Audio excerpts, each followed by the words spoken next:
नमस्कार दोस्तों, pocket book zone में आप सभी का स्वागत है। नमस्कार।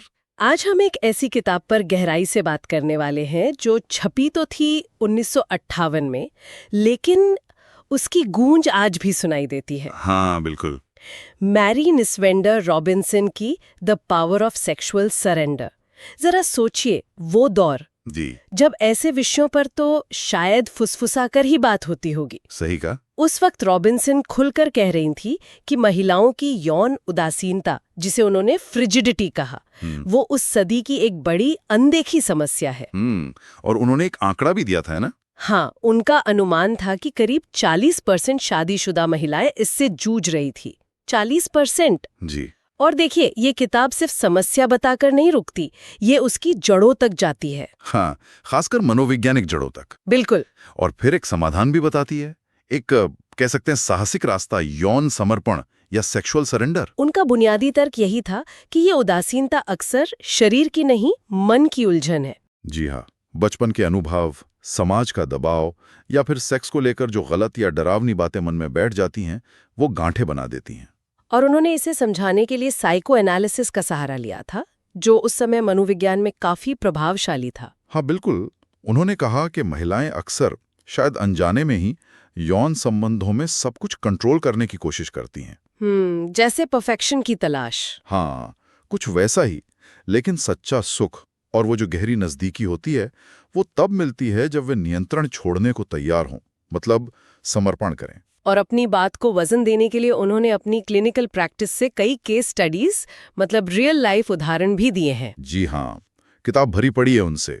ये किताब कई अध्यायों में बंटी है और हर अध्याय महिला मनोविज्ञान और इंटीमेसी की एक परत खोलता है। तो चलिए आज इसी किताब के पन्ने पलटते हैं और देखते हैं कि रॉबिन्सन के विचार क्या थे और आज हमारे लिए कितने प्रासंगिक हैं। बिल्कुल, शुरू करते हैं। तो सबसे पहले ये समझना जरूरी है कि रॉबिन्सन इस फ्रिजिडिटी या यौन उदासीनता को परिभाषित कैसे करती हैं। किताब के शुरुआती अध्याय शायद इसी पर हैं। हाँ, अध्याय 1 से 3 इसी पर फोकस करते हैं। उनके लिए फ्रिजिडिटी का मतलब बहुत सीधा था, यौन प्रेम का अनुभव और आनंद पूरी तरह से न ले पाना। बस। हाँ। और उन्होंने इसे मोटे तौर पर 3 श्रेणियों में बांटा था। साइकोजेनिक, मतलब जिसकी जड़ें मन में हो, फिजिकल यानी शारीरिक कारणों से, और मिक्स्ड मतलब मिली जुली वजहें। लेकिन उनका ज्यादा जोर साइकोजेनिक पर ही था, है ना? हाँ बिल्कुल। उनका मानना था कि ज्यादातर मामलों में जड़ें दिमाग में है, शरीर में नहीं। ये मन की कहानी है। और ये मनोवैज्ञानिक कारण काम कैसे करते हैं, मेरा मतलब है कैसे मन की कोई बात शारीरिक आनंद को रोक सकती है, ये कनेक्शन कैसे बनता है। देखिए, रॉबिन्सन समझाती हैं कि जब महिलाएं अपनी स्वाभाविक यौन भावनाओं को दबाती हैं, वजह कुछ भी हो सकती है। शायद अपराध बोध, शर्म या कोई डर, या फिर सेक्स को लेकर मन में कोई नेगेटिव छवि बना लेती हैं, तो उनका शरीर तनाव में आ जाता है। वो रिलैक्स नहीं हो पाता, सहज रूप से प्रतिक्रिया नहीं दे पाता। ओह। तो ये जो मानसिक और भावनात्मक रुकावट है, इसके कारण ऑर्गेज्म तक पहुंचना या फिर उस अनुभव का खुलकर आनंद लेना उनके लिए मुश्किल या कभी-कभी असंभव सा हो जाता है। ये एक तरह का अनकहा आंतरिक संघर्ष है, कह सकते हैं। बिल्कुल, एक अंदरूनी लड़ाई जो बाहर दिखती नहीं। आपने शुरू में बचपन के अनुभवों का जिक्र किया था। अध्याय 4 और 5 शायद इसी पर विस्तार से बात करते हैं। रॉबिन्सन मानती थी कि इन मानसिक गांठों की जड़ें अक्सर बचपन में होती हैं। जी हाँ, इस पर वो बहुत जोर देती हैं। वो कहती हैं कि अगर किसी ने बचपन में, मान लीजिए, माता पिता के बीच लगातार तनाव देखा हो, झगड़ा या कड़वाहट महसूस की हो, या फिर बहुत ही ज्यादा सख्त दमनकारी माहौल में परवरिश पाई हो, जहां भावनाओं को, खासकर नेगेटिव भावनाओं को व्यक्त करना बुरा माना जाता था। हाँ, कई घरों में होता है ऐसा। बिल्कुल। तो ये अनुभव बड़े होने पर गहरे असर छोड़ते हैं। ये अनजाने में ही मन में ऐसे ब्लॉक्स या अवरोध पैदा कर देते हैं जो बाद में यौन अभिव्यक्ति और सहजता के रास्ते में आ जाते हैं। क्या इसका कोई उदाहरण उन्होंने दिया है, कोई केस स्टडी जो इस बात को और साफ करती हो, क्योंकि ये सुनने में थोड़ा अमूर्त लगता है। हाँ, कई उदाहरण हैं। एक बहुत ही मार्मिक केस स्टडी है। एक ऐसी महिला की जो सालों से अपने पति के प्रति एक अनजानी सी कड़वाहट और गुस्सा महसूस करती थी। उसे समझ नहीं आता था क्यों। अच्छा। थेरेपी में जाके पता चला कि ये भावनाएं उसके बचपन के उन अनुभवों से जुड़ी थी जहां उसने अपनी मां को अपने पिता के प्रति लगातार गुस्से और असंतोष में देखा था। ओह, तो उसने वो पैटर्न अनजाने में अपना लिया। एग्जैक्टली। अनजाने में जब उसने इस जड़ को पहचाना, अपने बचपन की उस कड़वाहट और नफरत पर काम किया, उसे जाने दिया, तब जाकर वो अपने पति के प्रति खुल सकी, भरोसा कर सकी और पहली बार समर्पण का सही अर्थ समझ पाई। और नतीजा? नतीजा ये हुआ कि उसकी यौन उदासीनता धीरे धीरे दूर हो गई। ये दिखाता है कि ये कनेक्शन कितना गहरा हो सकता है। बचपन की बातें पीछा नहीं छोड़ती। यहाँ पर ये समर्पण या सरेंडर का विचार एकदम सेंटर में आ जाता है, लेकिन ये शब्द थोड़ा कंफ्यूजिंग हो सकता है। हाँ, बिल्कुल। आज के जमाने में सरेंडर सुनने में थोड़ा नेगेटिव लगता है, जैसे हार मान लेना या किसी के अधीन हो जाना। रॉबिन्सन के लिए इसका क्या मतलब था? क्या ये वाकई अधीनता की बात है? ये बहुत बहुत जरूरी सवाल है और रॉबिन्सन ने अध्याय 6 से 8 में इसे बहुत साफ करने की कोशिश की है। उनके लिए समर्पण का मतलब कमजोरी, लाचारी या अधीनता बिल्कुल बिल्कुल नहीं था। तो फिर क्या था? ये एक सक्रिय, सचेत चुनाव था। कंट्रोल छोड़ने का चुनाव, अपनी चिंताओं, अपने डर, अपनी हिचकिचाहट को एक तरफ रखकर अपने साथी पर भरोसा करना। भरोसा करना? हाँ, और खुद को उस पल के अनुभव के प्रति पूरी तरह से खोल देना। ये एक तरह की कह सकते हैं भावनात्मक और मानसिक दिलेरी है। तो ये कंट्रोल छोड़ने की ताकत है, कमजोरी नहीं। है तभी सच्ची इंटीमेसी, गहरा भावनात्मक और शारीरिक जुड़ाव संभव हो पाता है। उन्होंने इसे फेमिनिन एनर्जी से भी जोड़ा था शायद? जी हाँ, उन्होंने इसे महिलाओं की फेमिनिन एनर्जी या स्त्रीत्व की स्वाभाविक ऊर्जा को अपनाने से भी जोड़ा। वो ऊर्जा जो ग्रहणशील है, बहने वाली है, नियंत्रित करने वाली नहीं। ये सुनने में तो बहुत गहरा और मनोवैज्ञानिक लगता है, लेकिन मान लीजिए कोई महिला इस समस्या से जूझ रही है, तो क्या रॉबिन्सन ने इसे हासिल करने के कुछ प्रैक्टिकल तरीके भी बताए? सिर्फ सोचने से तो शायद ये बदलाव ना आए। नहीं, ये सिर्फ फलसफा नहीं है। अध्याय 9 से 11 में वो कुछ प्रैक्टिकल कदमों की बात करती हैं। अच्छा, जैसे कि? सबसे पहले वो थेरेपी या किसी भरोसेमंद सलाहकार से बात करने का सुझाव देती हैं, ताकि उन गहरी जड़ों को समझा जा सके जिनकी हमने अभी बात की। दूसरा, आत्मचिंतन या सेल्फ रिफ्लेक्शन, मतलब अपनी भावनाओं, अपने डर, अपनी इच्छाओं को ईमानदारी से देखना और समझना, खुद से सवाल पूछना। और तीसरा, और शायद सबसे महत्वपूर्ण, अपने साथी के साथ खुली ईमानदार बातचीत, अपनी जरूरतों, अपनी चिंताओं को बिना किसी लाग लपेट के साझा करना, ये बहुत जरूरी है। और इस बातचीत में संतुलन बनाने की भी बात है, मतलब स्वतंत्रता और समर्पण के बीच। हाँ, ये भी एक अहम पॉइंट है। रॉबिन्सन ये भी कहती हैं कि महिलाओं को अपनी स्वतंत्रता, अपनी इंडिपेंडेंस बनाए रखनी चाहिए, लेकिन साथ ही रिश्ते में समर्पण यानी सरेंडर करने की क्षमता भी विकसित करनी चाहिए। ये विरोधाभास नहीं लगता? स्वतंत्रता और समर्पण? नहीं, वो कहती हैं ये विरोधाभास नहीं है, बल्कि एक आत्मविश्वासी, स्वतंत्र महिला ही खुलकर समर्पण करने का चुनाव कर सकती है। ये कमजोरी से नहीं, ताकत से आता है। तो ये संतुलन साधना जरूरी है, अपनी पहचान बनाए रखना और साथ ही रिश्ते की गहराई में उतरने के लिए खुद को सौंपना। अच्छा, और शादी के संदर्भ में इस समर्पण का क्या महत्व बताया गया है? क्या यह सिर्फ व्यक्तिगत आनंद के लिए है या इसका असर पूरे रिश्ते पर पड़ता है? अध्याय 12 से 14 शायद इसी पर है। रॉबिन्सन के लिए शादी सिर्फ एक सामाजिक समझौता या इकोनॉमिक पार्टनरशिप नहीं थी। वो मानती थीं कि इसका दिल, इसका मर्म जो है वो है सेक्सुअल बॉन्ड, वो गहरी अंतरंगता जो दो लोगों को जोड़ती है। तो उनके अनुसार महिला का समर्पण रिश्ते को कैसे प्रभावित करता है? उनके अनुसार जब महिला यौन रूप से समर्पण करने में सक्षम होती है तो इससे न केवल उसे व्यक्तिगत संतुष्टि और आनंद मिलता है, बल्कि ये पूरे वैवाहिक रिश्ते की नींव को मजबूत करता है। कैसे? इससे आपसी समझ बढ़ती है, भरोसा गहरा होता है, प्रेम पनपता है, ये रिश्ते को एक नई ऊर्जा देता है। लेकिन यहाँ एक सवाल उठता है, क्या ये सारी जिम्मेदारी महिला पर ही डाल दी गई? क्या पुरुषों की कोई भूमिका नहीं है इसमें? नहीं नहीं, ऐसा बिल्कुल नहीं है। रॉबिन्सन इस बात को लेके बहुत स्पष्ट थी कि ये एक टू वे स्ट्रीट है, दो तरफा रास्ता। अच्छा। समर्पण तभी संभव है जब महिला अपने साथी के साथ सुरक्षित महसूस करे, सेफ, जब उसे भरोसा हो कि उसकी भावनाओं का सम्मान किया जाएगा, उसे जज नहीं किया जाएगा। हाँ, ये तो बहुत जरूरी है। बिल्कुल। इसलिए पुरुषों की भूमिका बहुत महत्वपूर्ण है। उन्हें जिम्मेदार, संवेदनशील, धैर्यवान और समझने वाला होना चाहिए। उन्हें एक ऐसा माहौल बनाना होगा जिसमें महिला कंट्रोल छोड़ने में सुरक्षित महसूस कर सके। ये साझा जिम्मेदारी है। तो दोनों पार्टनर्स को काम करना होगा? जी हाँ, दोनों को। क्या किताब के अंत में ऐसी महिलाओं की और भी कहानियां हैं जिन्होंने इस प्रक्रिया से गुजरकर बदलाव महसूस किया?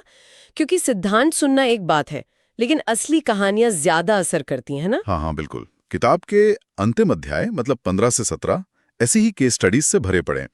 ये उन महिलाओं की प्रेरणादायक कहानियां हैं जिन्होंने फ्रिजिडिटी की अपनी चुनौतियों पर काबू पाया। कोई एक कहानी जो आपको खास तौर पे याद हो? एक बहुत ही प्रभावशाली कहानी है एक ऐसी महिला की जिसने शादी के कई सालों बाद थेरेपी और समर्पण के सिद्धांतों पर काम करके पहली बार ऑर्गेज्म का अनुभव किया। आप सोच सकते हैं वो उसके लिए कितना बड़ा बदलाव रहा होगा। हाँ बिल्कुल। ये कहानियां दिखाती हैं कि ये बदलाव सिर्फ कागज पर नहीं बल्कि हकीकत में संभव है और जीवन को सचमुच बदल सकता है। तो अगर हम पूरी बात का सार निकालें तो रॉबिन्सन का मुख्य संदेश ये था कि यौन समर्पण, जिसे शायद समाज या कुछ लोग कमजोरी या निष्क्रियता समझ सकते हैं, हाँ वो असल में महिलाओं के लिए सशक्तिकरण मतलब एम्पावरमेंट का एक शक्तिशाली जरिया है। बिल्कुल सटीक कहा आपने। उनका तर्क यही था कि सच्चा समर्पण महिलाओं को उन गहरे बैठे अपराध बोध, गिल्ट और शर्म की भावनाओं से मुक्त करता है जो अक्सर हमारी संस्कृति में महिला की कामुकता के साथ जोड़ दी जाती हैं। ये उन्हें अपनी यौनिकता को बिना किसी डर के पूरी तरह से अपनाने और उसका आनंद लेने की अनुमति देता है। और जब ऐसा होता है तो ये न केवल उनके व्यक्तिगत जीवन को समृद्ध करता है बल्कि विवाह जैसे अंतरंग संबंधों को भी गहरा और मजबूत बनाता है। ये एक विन विन सिचुएशन है। 1950s के दशक के सामाजिक माहौल को देखते हुए, जहां महिलाओं की भूमिकाएं बहुत सीमित थीं और उनकी यौनिकता पर खुलकर बात करना भी वर्जित सा था। हाँ बिल्कुल। ये विचार तो वाकई क्रांतिकारी रहे होंगे। निश्चित रूप से।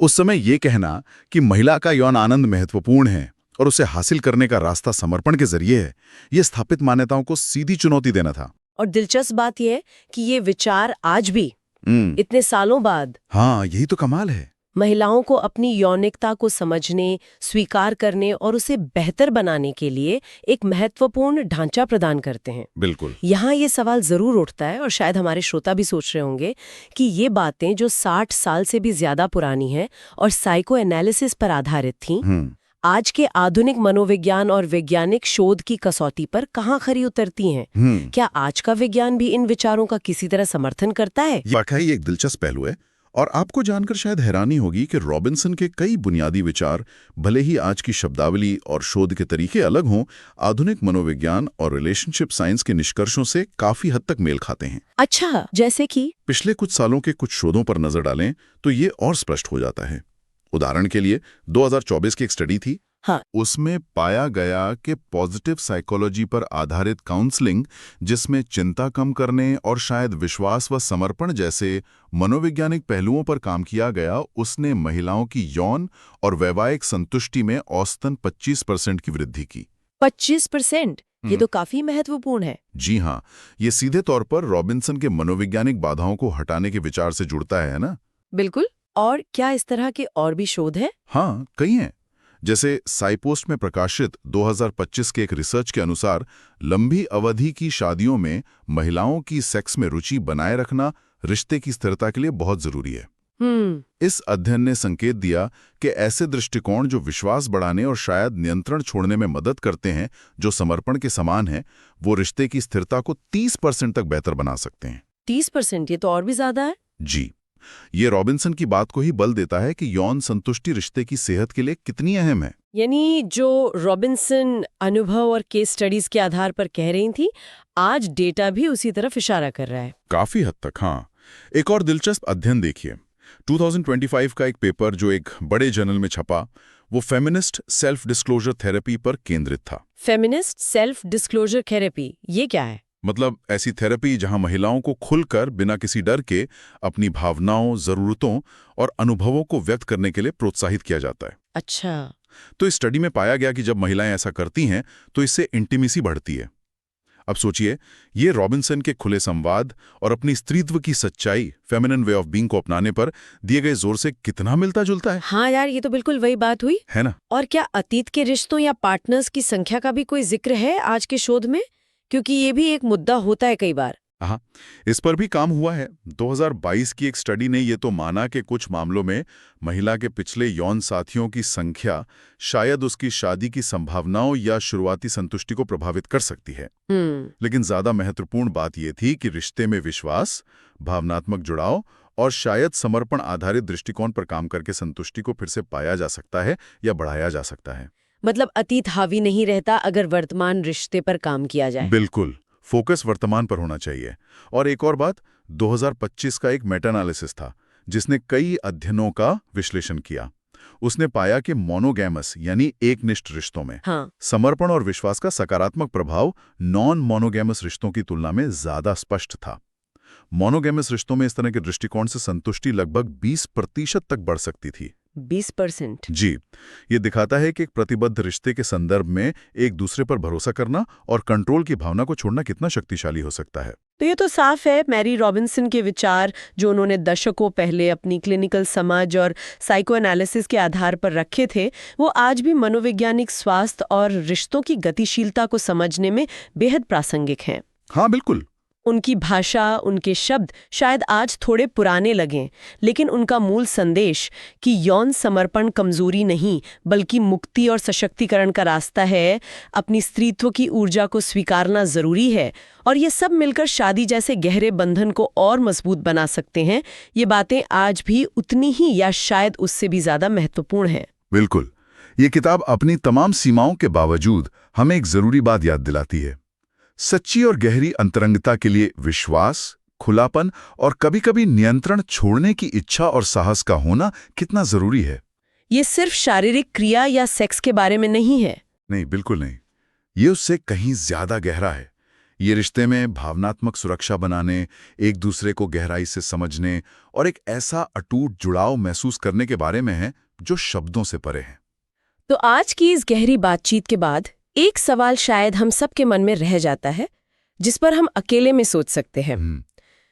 क्या हमारे अपने रिश्तों में, चाहे वो रोमांटिक हों या किसी और तरह के, जहां गहरे भरोसे की जरूरत होती है, समर्पण करने या नियंत्रण छोड़ने का विचार हमें असहज करता है? क्या हमें लगता है कि कंट्रोल छोड़ना मतलब कमजोर पड़ जाना? हाँ, ये सोचने वाली बात है। और अगर ऐसा लगता है तो क्यों? इस क्यों पर विचार करना शायद हमें न सिर्फ अपने रिश्तों को बल्कि खुद को भी थोड़ा और बेहतर समझने में मदद कर सकता है। बिल्कुल, आत्मचिंतन के लिए एक अच्छा बिंदु है। तो इसी विचार के साथ आज के लिए बस इतना ही। उम्मीद है आपको ये चर्चा पसंद आई होगी। धन्यवाद। धन्यवाद।